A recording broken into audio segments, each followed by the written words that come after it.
ሰላም ጤና ይስጥልን ውድ የአሮማ ሚዲያ ቤተሰቦቻችን፣ የሰዓቱን ዜናዎች እንደሚከተለው እናቀርባለን። አብራችሁን ቆዩ። በማህበራዊ ሚዲያና የጌም መጫወቻ ድረገጾች አማካኝነት ህጻናት ላይ ጥቃት የፈጸመ ግለሰብ ተከሰሰ። የአውስትራሊያ ፖሊስ እንዳለው ግለሰቡ አውስትራሊያን ጨምሮ በ15 ሀገራት የሚገኙ 459 ህጻናት ላይ ጥቃት ፈጽሟል።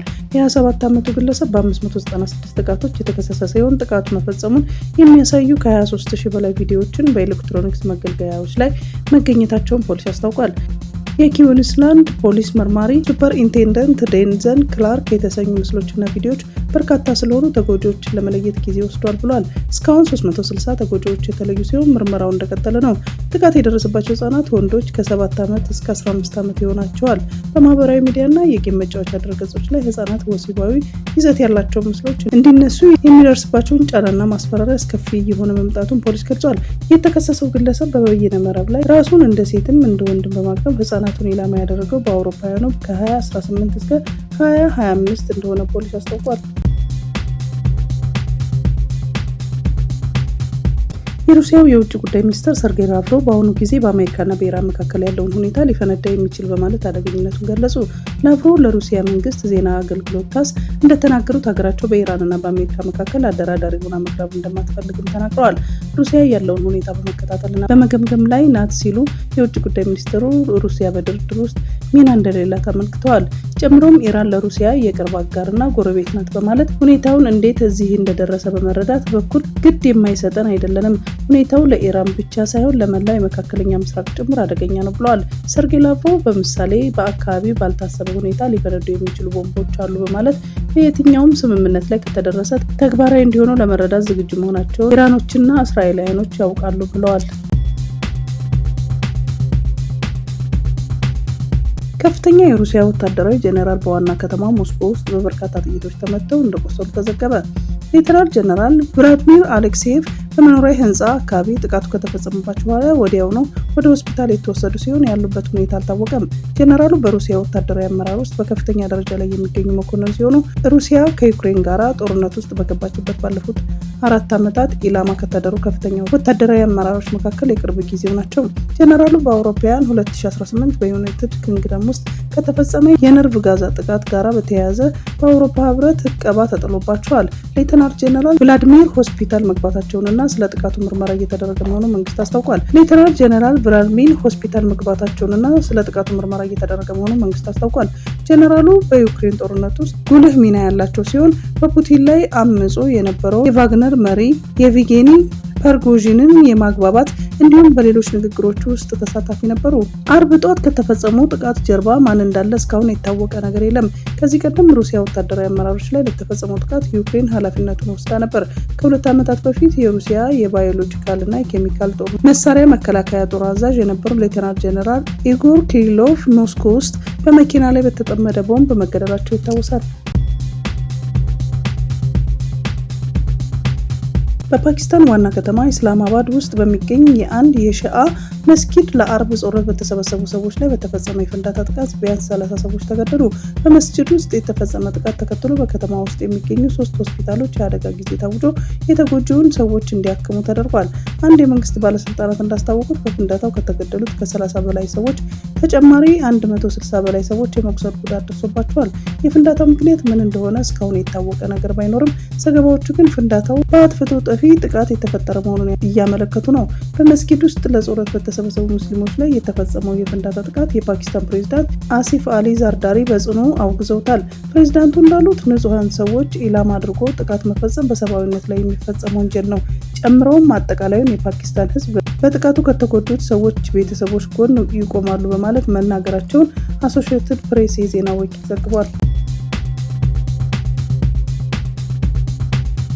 በኢራንና በአሜሪካ መካከል ኦማን ውስጥ ዛሬ የተጀመረው ድርድር ለጊዜው መጠናቀቁን የኢራን መንግስታዊ መገናኛ ብዙሃን አስታወቀ።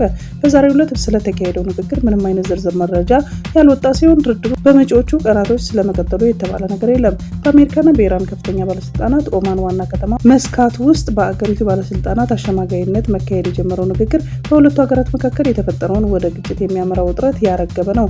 ነገር ግን በዚህ ድርድር ኢራን የኒውክሌር ጦር መሳሪያ መርሃ ግብሯን ለማቆም የማትስማማ ከሆነ አሜሪካ ወታደራዊ ወታደራዊ እርምጃ እንደምትወስድ በተደጋጋሚ ስታስጠነቅቅ ነበር። የተጀመረው ድርድር የተራዘመና ለተከታታይ ቀናት የሚደረግ እንደሚሆን የኢራን እስላማዊ ሪፐብሊክ ማሰራጫ ጣቢያ ዘግቧል። ተንታኞች ይህ ድርድር በጣም ወሳኝና ጥንቃቄ የሚፈልግ ነው ሲሉ የተራዘመ ጊዜ ሊወስድ እንደሚችል ግምታቸውን ገልጸዋል።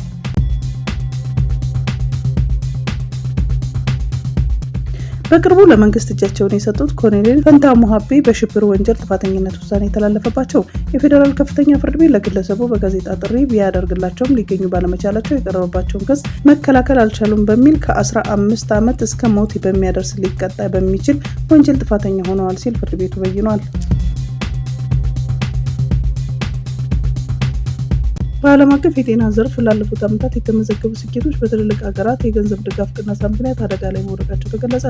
ላንሴት ግሎባል ሄልዝ የተባለው የሕክምና መጽሔት በቅርቡ ባወጣው ጥናት ድጋፉ በዚህ ሁኔታ መቀጠል ካልቻለ የ5.4 ሚሊዮን ህጻናት ህይወት ሊቀጥፍ እንደሚችል አስጠንቅቋል። እንደ አሜሪካ፣ ጀርመን፣ ፈረንሳይና እንግሊዝ ያሉ በዓለም አቀፍ ረድኤት ግንባር ቀደም የሆኑ ለጋሽ ሀገራት በበጀት ዓመታቸው ላይ እያደረጉት ያለውን ከፍተኛ ቅነሳ ለዚህ ስጋት ዋነኛ ምክንያት መሆኑንም ተጠቅሷል። ይህም እስከ አውሮፓውያኑ 2030 ድረስ ባሉት ጥቂት ዓመታት ውስጥ ዝቅተኛና መካከለኛ ገቢ ባላቸው ሀገራት ውስጥ እስከ 22.6 ሚሊዮን የሚደርስ ተጨማሪ ሞት አደጋ ሊከሰት ይችላል። በተለይም የእናቶችና የህፃናት ጤና አገልግሎት ላይ ከፍተኛ ክፍተትን ይፈጥራል። ለዓመታት የተላለፉት የክትባትና የመከላከያ መርሃ ግብሮች ወደ ኋላ ሊመለሱ ይችላሉ። ጥናቱ አበክሮ እንዳሳሰበውም ዓለም አቀፍ ማህበረሰቡ ለጤናው ዘርፍ የሚሰጠው ትኩረት ካላደሰ በስተቀር ባለፉት 10 ዓመታት የተገኙት የህክምና ድሎች መና ቀርተው የከፋ የሰብአዊ ቀውስ ሊከሰት እንደሚችልም ተተንብዮለታል።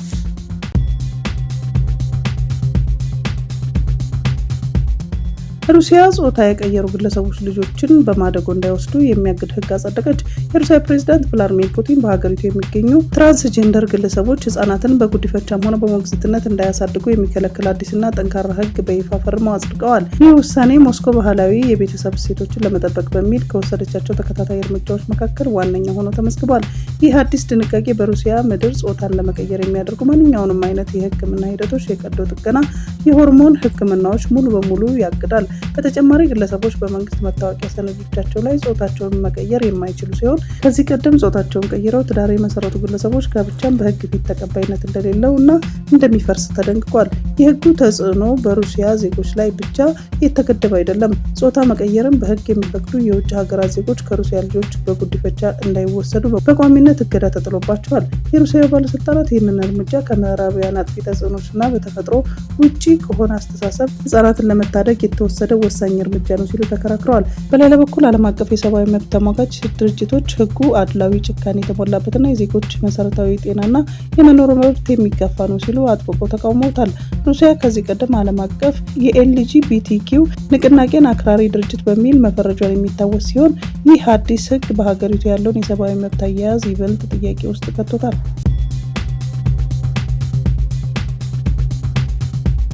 የህወሓት ኃይሎች በተለያየ አቅጣጫ ወደ ወልቃይት ተንቀሳቀሱ።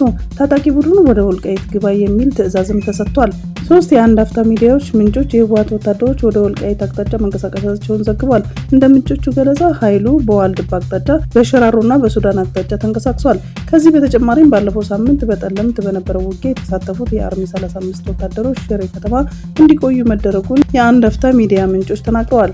ኢኮኖሚስት ዛሬ ባወጣው ትንታኔ የመከላከያ ሰራዊቱ ወደ ትግራይ አዋሳኝ አካባቢዎች ከፍተኛ ቁጥር ያለው ኃይልና ጦር መሳሪያ ማስጠጋቱ ምንጮቹ ጠቅሶ ዘግቧል።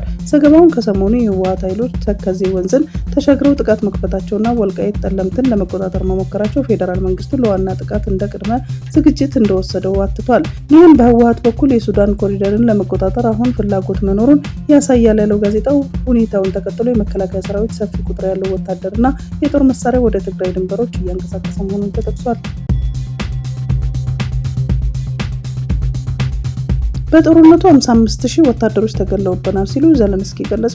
የዩክሬን ፕሬዝዳንት ዘለንስኪ ጦርነቱ ያስከፈለው የሰው ህይወት ዋጋ ይፋም አድርገዋል። በዚህ ጦርነት በጠቅላላው 55,000 ወታደሮች መሞታቸውን ቢገልጹም ከሩሲያ በኩል ግን ቁጥሩ ላይ ያለ መሆኑን አስረድተዋል። እንደ ፕሬዝዳንቱ ገለጻ ዩክሬን ባለፈው ዓመት ብቻ የተገደሉበት ወታደሮች ቁጥር 9,000 ሲሆን ይህንንም ለወር አካፍለው በአንድ ወር ውስጥ 750 ወታደሮች ማጣታቸውን ገልጸዋል። ይሁንና ባለፈው ወር ብቻ 35,000 የሩሲያ ወታደሮች መገደላቸውን የጠቀሱ ዘለንስኪ ይህንን ይህንንም በሂሳብ ስሌት ውስጥ ሲያሰሉት ለአንድ የዩክሬን ወታደር 47 የሩሲያ ወታደሮች እንደሚሆኑ አስታውቀዋል። ሲናገሩም እኛ በእያንዳንዱ ሜትርና ኪሎ ሜትር መሬታችንን ምን ያህል የሩሲያ ወታደሮች እየከሰሩ መሆኑን በሚገባ እናውቃለን። እነሱ የሚሞቱት ሰዎች አይቆጥሩም፣ እኛ ግን ለመቁጠር እንገደዳለን ብለዋል። ፕሬዚዳንቱም ጨምሮ ሩሲያ ምስራቃዊ ዩክሬንን ለመቆጣጠር ተጨማሪ 800 ሺህ ወታደሮችን ማጣት እንደሚጠበቅባት ገልጸው ይህም የሚሆነው በጣም ቀርፋፋ በሆነ ሂደት እንደሆነና ቢያንስ 2 ዓመት እንደሚፈጅም አስታውቀዋል። ሳውዲ አረቢያ ለግመሎቿ ፓስፖርት መስጠት ልትጀምር ነው። ከ2.2 ሚሊዮን በላይ ግመሎች ያሏት ሳውዲ አረቢያ ግመሎቿን በአግባቡ ለማስተዳደርና መረጃ ለመያዝ እንደሚያስችላት ለግመሎቿ ፓስፖርት የመስጠት እቅድ እንዳላት አስታወቀች። ይህ ፓስፖርት የባለቤትነት መብት ለማረጋገጥ ብቻ ሳይሆን በሀገሪቱ በቢሊዮን የሚቆጠሩ ዶላር የሚንቀሳቀስበት የግመል ንግድና የውድድር ስርዓት ለማዘመን ያለመ ነው።